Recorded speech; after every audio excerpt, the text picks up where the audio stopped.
Yes, the basic principles actually in Kali is we have three things. First,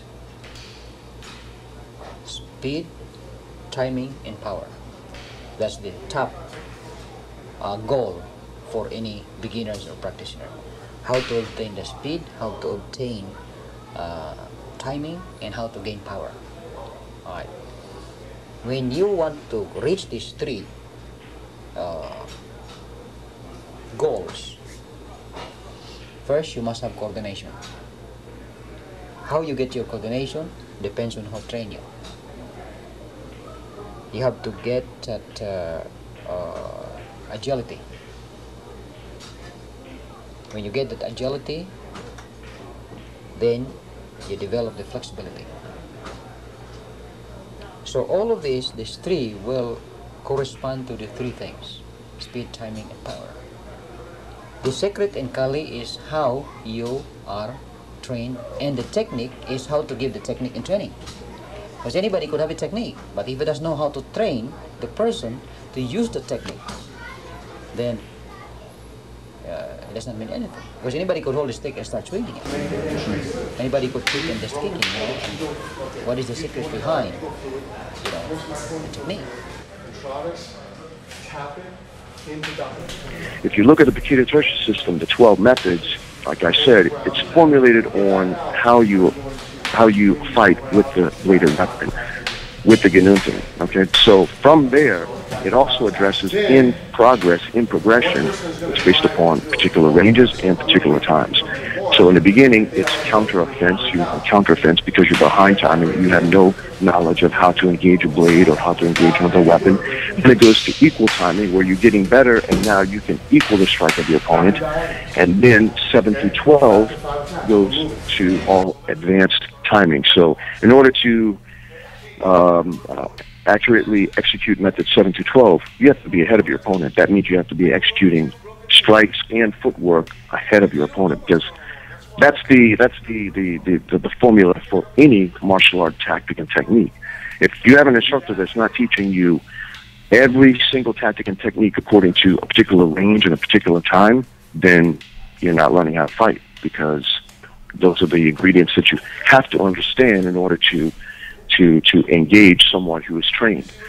So that's the formula that the system follows, and it's progressive, and it is complementary as you move through the system, which is unique actually. Most other martial arts and most other FMA, what are they based upon? They have a abecedario, which is angles of attack, correct? I mean, wouldn't you agree with me? A lot of FMA are like that? Yeah. Well, yes. Right. And then they teach what? What comes next? They teach, okay, what's the counters to these strikes? And then the recounters. But in reality, that's a good basic method of instruction, but where's the attack? When do you learn actually how to attack? So when you're learning that method, you're learning counteroffense, and that's it. So, where's the progression to a particular offensive attack where you're beating your opponent to the strike? You just don't see that. I mean, it's very rare. We don't have any type of, our abecedario, our 12 angles of attacks aren't for like a schematic angle where you count in the number 1, count in the number 2, 3, 4, whatever. Because there's only 3 angles of attack: diagonal, vertical, horizontal, whether you're splashing and you're thrusting. Our 12 attacks is where we hit the body, what the target areas are. And then later you learn the particular angles of attack and actually how to hit them appropriately with that particular strike. So it's quite different. Well, actually, you kind of jumped ahead and actually answered my last question, is what makes PTK PTK in that regard?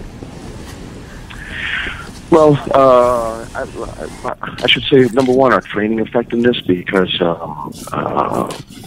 Grand Tuhon is a phenomenal trainer, and that's why many martial artists of different styles, and not only just Filipino martial arts, but other martial arts have come to him for training, because he is a phenomenal teacher. He can teach you in minutes, and that's actually what, that's one of our attributes. I mean, we tell you that we'll make you effective. You gain some understanding in minutes. It doesn't take, months and years to be combat effective. If you're smart and if you follow the training, the guidance, we can give you some knowledge and instruction that you can go out and protect yourself right away, because it's based upon offense and not defense.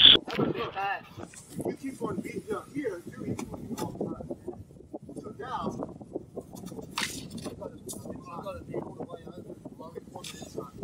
you already had me on the 2 because it was off. I missed, and you already took that head. Now that is concentration. Offense, we're doing the same line. Unfortunately, the real training methods, many of the real training methods of Filipino martial arts have been lost, because it's very simple. All I needed to do is ask the question: how did these masters and grandmasters just a couple of generations ago, let's say up to the 50s, really train and really spar with this art? You think they had fencing headgear? No, they didn't. No, they didn't. So really, what is that method?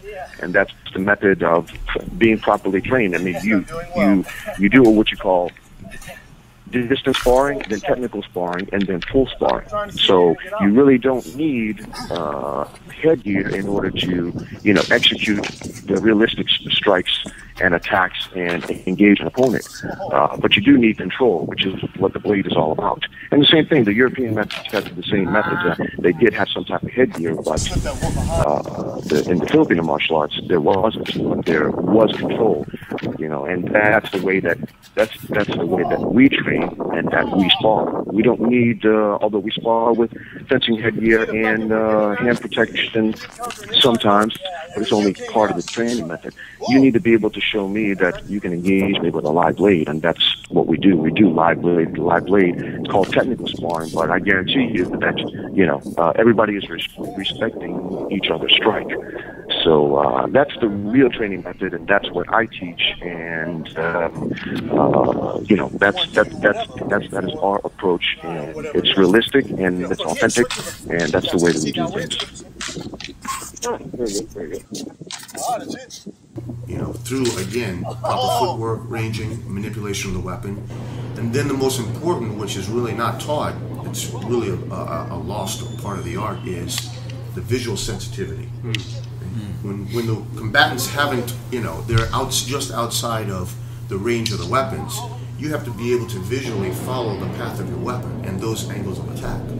So without that ability, you're going to be lost. Your opponent may go broken, fluid, circular, slash to thrust, to a teak, And what's the Filipino martial arts known for? Exactly that.